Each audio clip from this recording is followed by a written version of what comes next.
At dawn, London wore its cruelty with elegance. The fog lay low upon the streets like a conspirator, softening the edges of stone while sharpening every whisper that passed beneath it. Carriage wheels murmured over cobblestones slick with night's rain, and from behind curtained windows, eyes watched, weighed, and judged. This was the morning she was meant to wake as a promised woman, her future already spoken for in drawing-rooms and sealed with knowing smiles. Instead, she rose into silence, and silence, in London, was never merciful. Her name had once traveled easily across polished floors, carried by admiration rather than pity. Now it moved differently, pressed between lips as though it might stain them. Servants paused when she entered a room, not out of reverence, but calculation. Acquaintances offered condolences that felt rehearsed, their voices trembling with poorly concealed excitement. It was said that the Duke had withdrawn. It was said he had reconsidered. It was said, most damning of all, that he owed no explanation. In society, a woman might be dismissed like a footnote, while a man's silence was accepted as wisdom. She did not weep. That alone unsettled them. At breakfast, she sat straight-backed, hands folded, tea untouched, listening as her companion attempted gentle conversation that collapsed under its own discomfort. Every tick of the clock echoed the absence of what should have been announced. There was no letter upon the tray. No apology delivered by messenger. Only the dull certainty that she had been left to bear the weight of a decision made elsewhere, without her consent, without her defense. By noon, the gossip had matured. It gathered shape and confidence, strutting boldly through parlors and clubs. Some claimed she had been ambitious, reaching above her station. Others suggested a hidden flaw, delicately unnamed, that had forced the Duke's retreat. Few considered the simpler truth, that power requires no justification when exercised against the powerless. He was a duke, after all. His name alone could silence questions, while hers invited them. The Duke himself was not seen. That, too, was a statement. His townhouse remained shuttered, its steps immaculate, as though nothing within had been disturbed. He had mastered the art of absence, leaving behind only implications. To withdraw before vows were spoken was not scandalous for him, it was decisive. He had lost nothing tangible. No reputation, no standing, no future. If anything, the murmurs only polished his mystique, casting him as a man too discerning to be bound lightly. For her, the cost was immediate and intimate. Invitations were rescinded with polite excuses. Conversations faltered in her presence, then resumed behind her back with renewed vigor. At the afternoon promenade, she walked beneath pale sunlight that felt accusatory, every step measured, every glance a blade. Mothers drew their daughters closer. Gentlemen bowed with exaggerated courtesy, their eyes flicking past her as though already reassessing her value. She had become a lesson, a warning delivered without words. And yet, within that humiliation, something shifted. As she moved through the familiar streets, she became acutely aware of her own breathing, the steady rhythm anchoring her against the tide of speculation. She noticed details she might once have overlooked, the resilience of ivy climbing cracked stone, the determined sweep of a woman selling flowers at the corner, the way the city endured its own contradictions without apology. These observations did not console her, but they steadied her, reminding her that survival was not always loud. By evening, the ball she was expected to attend could no longer be avoided. To withdraw would confirm every whispered suspicion. To appear would invite scrutiny, but it would also assert her presence. She dressed with deliberate care, choosing restraint over display, her gown a study in quiet dignity. When she entered the ballroom, the chandeliers blazed above her like a tribunal. Music faltered for a fraction of a second, long enough for recognition to ripple outward. She felt it then, the collective inhalation, the subtle recalibration of judgment. Faces turned, fans fluttered, murmurs braided together into a low, relentless hum. She crossed the floor alone, each step a declaration that she would not vanish simply because she had been discarded. Somewhere among the assembled ranks, the Duke's allies watched with mild curiosity, secure in the knowledge that their friend remained untouched by consequence. The Duke did not come. His absence was louder than any accusation. It confirmed what the city already believed, that the matter was concluded, that she had been found wanting, and that he had moved on with admirable efficiency. She stood through it all, accepting condolences she had not requested, answering questions she should never have been asked. Her composure became both shield and provocation, for nothing unsettles cruelty more than dignity unbroken. As the evening waned, she stepped onto the terrace for air, the cool night pressing gently against her flushed skin. Below, the city glittered, indifferent and eternal. In that moment, she understood something with startling clarity. He believed he had ended the story by walking away. He believed her silence signaled defeat. But as she gazed out over London, a resolve settled within her, quiet and unyielding. If this was the chapter he had written for her, she would decide how it ended, and what it would cost him. She remained there until the music resumed behind her, until laughter dared to rise again, fragile and uncertain. The night did not offer comfort, but it offered clarity, and clarity was a dangerous thing in a world built on appearances. Somewhere, the Duke rested in the assurance of his untouchable rank, unaware that his certainty had already begun to fracture. She turned back toward the light, not to seek approval, but to mark the moment. London would remember this evening as her undoing. She would remember it as the hour she stopped waiting to be chosen and began, instead, to choose herself, though the cost of that choice had yet to reveal its shape. Morning brought with it an uneasy civility, as though London had agreed to behave while sharpening its knives. The fog lifted just enough to reveal the city's appetite for spectacle, and by the time she descended to the drawing-room, a visitor had already arrived. The footman announced the Duke's name with trained neutrality, yet the sound of it struck the air like a dropped glass. He had not come himself. Instead, a solicitor stood stiffly by the mantel, hat clasped in gloved hands, eyes fixed anywhere but on her face. The message was delivered with precision. The Duke wished her comfort. The Duke regretted the inconvenience. The Duke, in his generosity, had arranged certain considerations to ease the transition she must now endure. With each measured phrase, the distance between intention and insult widened. A small box was placed upon the table, its velvet surface absorbing the light.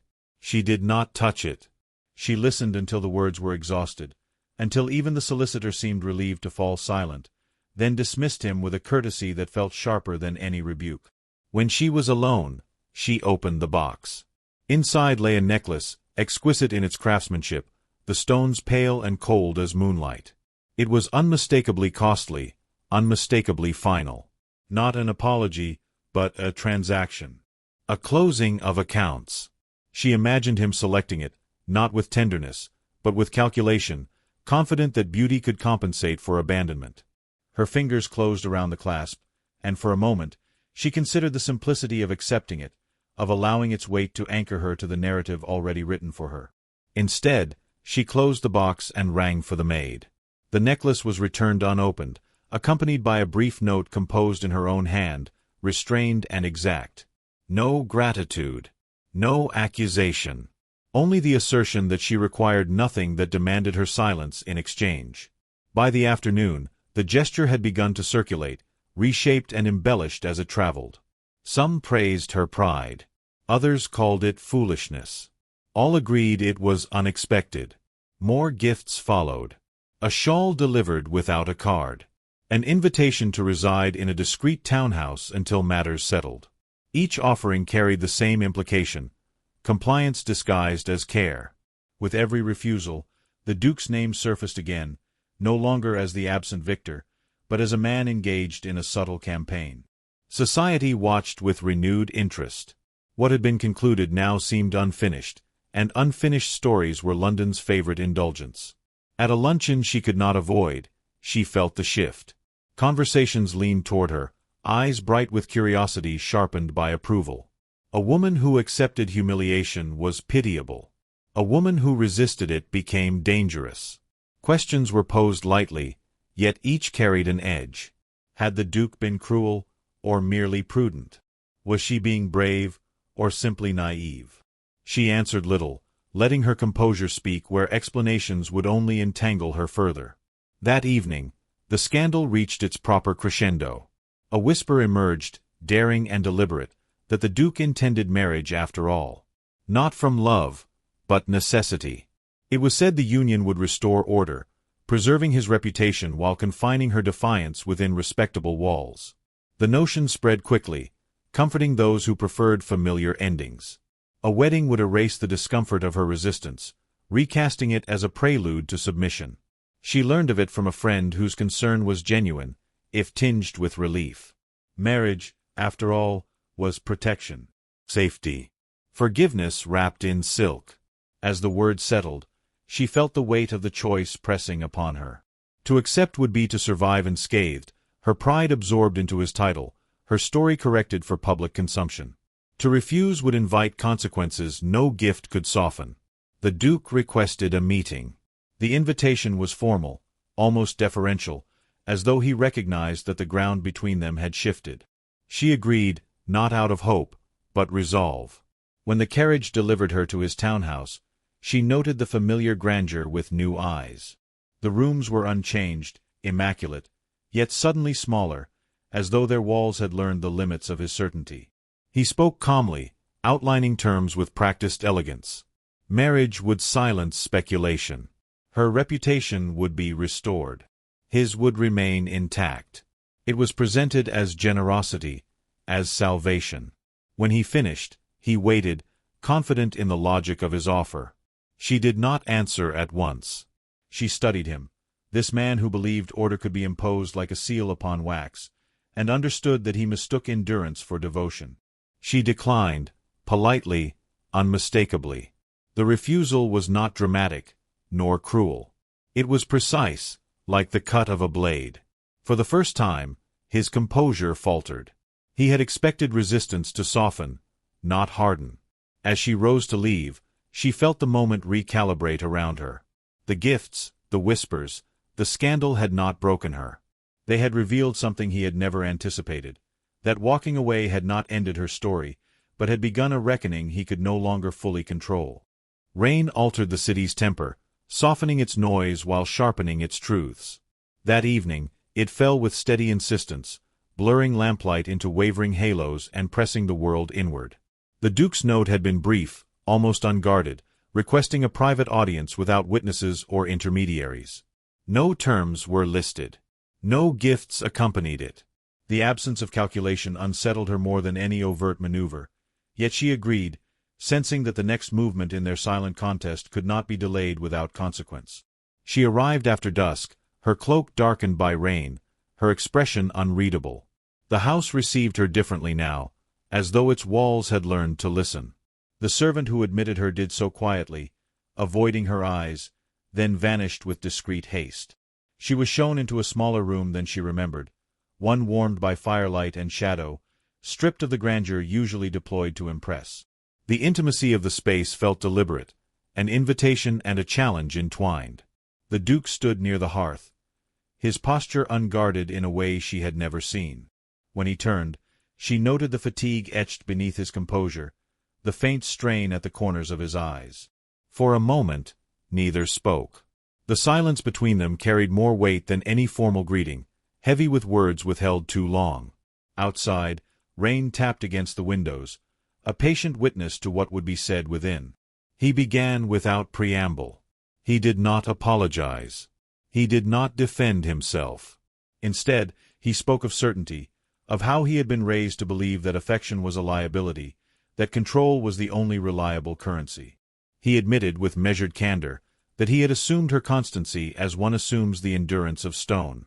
She had been, in his mind, a fixed presence, adaptable to his needs, resilient to neglect. The betrayal, he confessed, had not been born of malice, but of entitlement.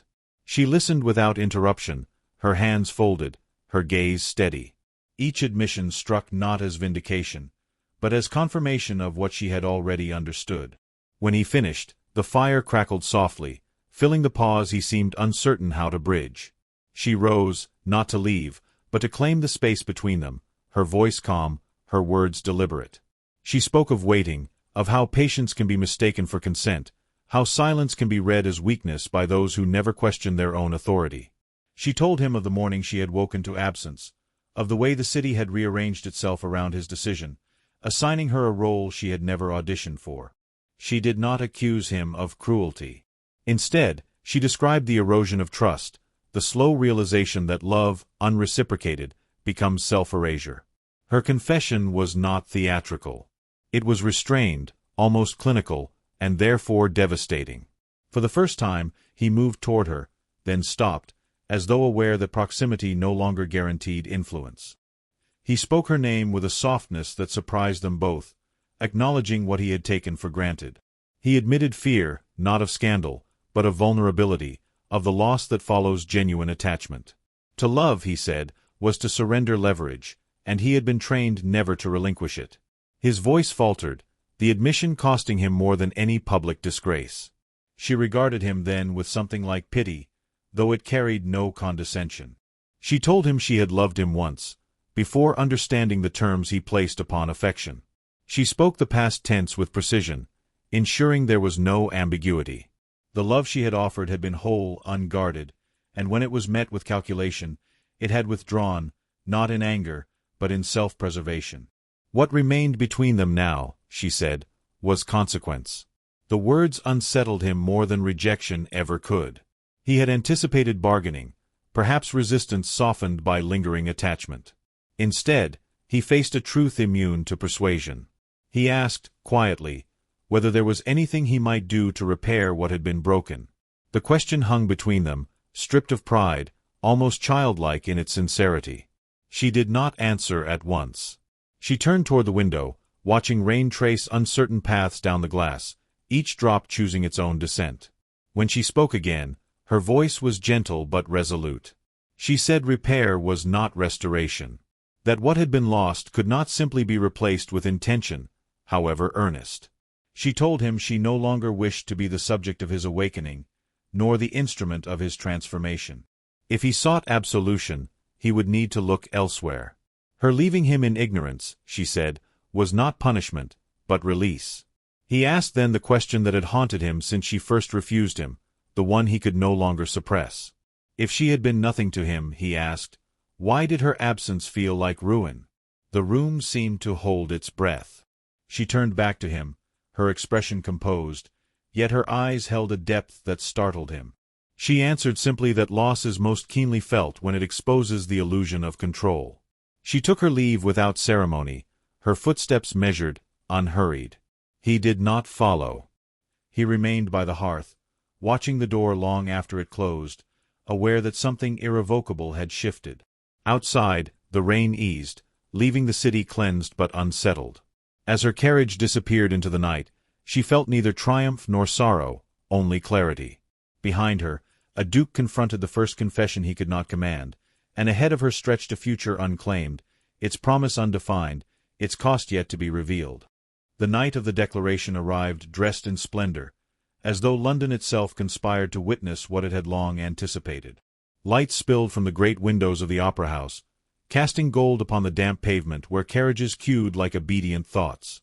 Inside, chandeliers blazed, scattering brilliance across silk and jewel, across faces sharpened by expectation. This was not merely an evening's entertainment. It was a congregation of judgment, a room assembled to observe the settling of accounts. She entered without escort, her arrival marked not by announcement but by the subtle ripple that followed her progress. Heads inclined, conversations stalled, and fans paused mid-motion. She wore no ornament that spoke of reconciliation, no symbol of possession reclaimed. Her presence alone carried the weight of unfinished business. Somewhere within the crowd, she sensed him before she saw him, the awareness rising like a change in pressure, inevitable and undeniable.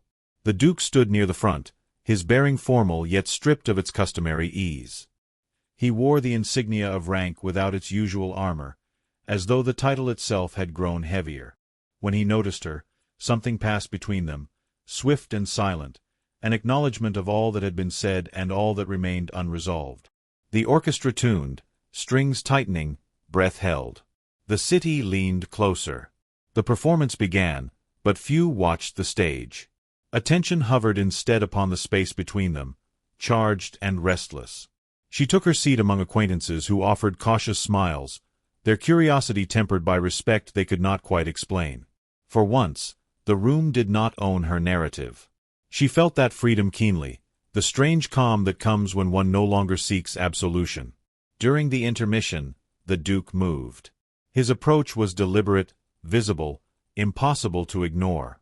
Murmurs rose and fell like wind through tall grass as he stopped before her. He bowed, deeply, publicly, a gesture that drew every eye.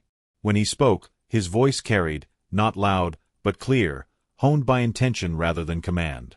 He addressed her by name, without title, granting her individuality in a space that thrived on hierarchy. He spoke of error, not as a strategic concession, but as a truth long resisted. He named his pride, his presumption, his belief that affection could be deferred without consequence. Each admission loosened something in the room, unsettling the comfortable certainty of spectators who preferred neat resolutions. He did not seek to explain himself away. He stood within his fault, exposed by his own words. Then he did what none expected. He turned, not to her alone, but to the assembly, and acknowledged that his power had shielded him from accountability until now. He confessed that walking away had been an act of cowardice disguised as control. A duke admitting cowardice was a scandal greater than any broken engagement, and the silence that followed was profound. He faced her again, his expression stripped of calculation. He offered marriage, yes, but not as remedy or repair. He spoke of choice, of equality, of a willingness to be refused.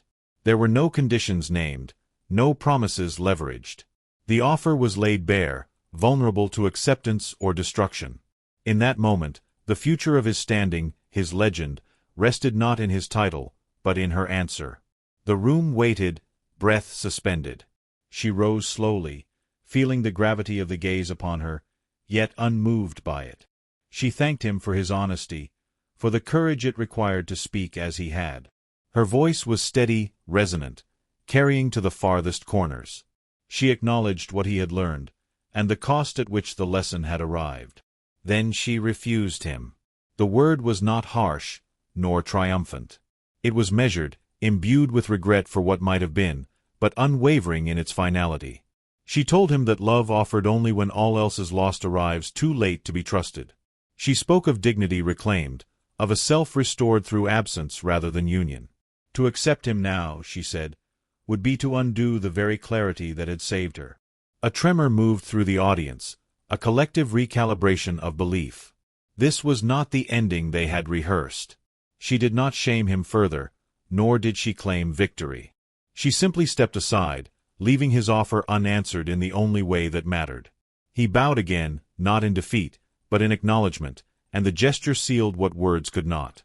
She departed before the applause began, before the city could decide how to remember the moment. Outside, the night received her with quiet indifference, the air cool and cleansing. Behind her, the Duke remained, surrounded by murmurs that no longer obeyed him. For the first time, his power had not delivered the outcome he desired. As her carriage pulled away, she allowed herself a single glance back at the illuminated facade. The choice she had made was not without consequence. She felt its weight settle, neither crushing nor light, but real. Within the opera house, a man stood newly altered, his certainty dismantled before witnesses. Ahead of her stretched a future unwritten, unguarded, and demanding courage of a different kind, one she was only just beginning to understand. Seasons turned with quiet insistence, and London adjusted its memory as it always did, smoothing discomfort into anecdote and transforming rupture into legend. The Duke remained, but he was altered, his presence diminished not by poverty or disgrace, but by a subtle erosion of authority. Doors still opened for him, yet conversations no longer bent so readily to his will. Invitations arrived with polite regularity, though the warmth that once accompanied them had cooled, replaced by curiosity edged with caution. He found himself alone more often, wandering rooms designed for inheritance and echo. Portraits watched from the walls, ancestors stern in their certainty, men who had never imagined refusal as a force capable of undoing them. At night, he sat by the fire with untouched correspondence upon the table, letters composed and discarded, each an attempt to name what had been lost. Power had always obeyed him. Absence did not. In losing her belief, he had discovered a vulnerability no title could shield. She, meanwhile, had left the narrow theatre of London's approval without spectacle. Her departure was gradual, almost courteous, as though she were excusing herself from a conversation that no longer interested her. In quieter towns and wider skies, her name traveled without the burden of scandal. She engaged her days with intention, choosing work, friendships, and moments of solitude that restored rather than diminished her. Freedom, she learned, was not loud. It was steady, and it required maintenance. From time to time, news reached her of him, filtered through mutual acquaintances or stray headlines. He had declined a prominent alliance. He had withdrawn from a public venture. The Duke was still admired, still envied, yet something essential had slipped beyond retrieval. She did not take satisfaction in this knowledge, though she acknowledged its significance. Consequence, she understood, was not vengeance. It was balance. Their paths did not cross, not at first. The city seemed to conspire to keep them apart, preserving the integrity of what had been decided. Yet inevitability has its own patience.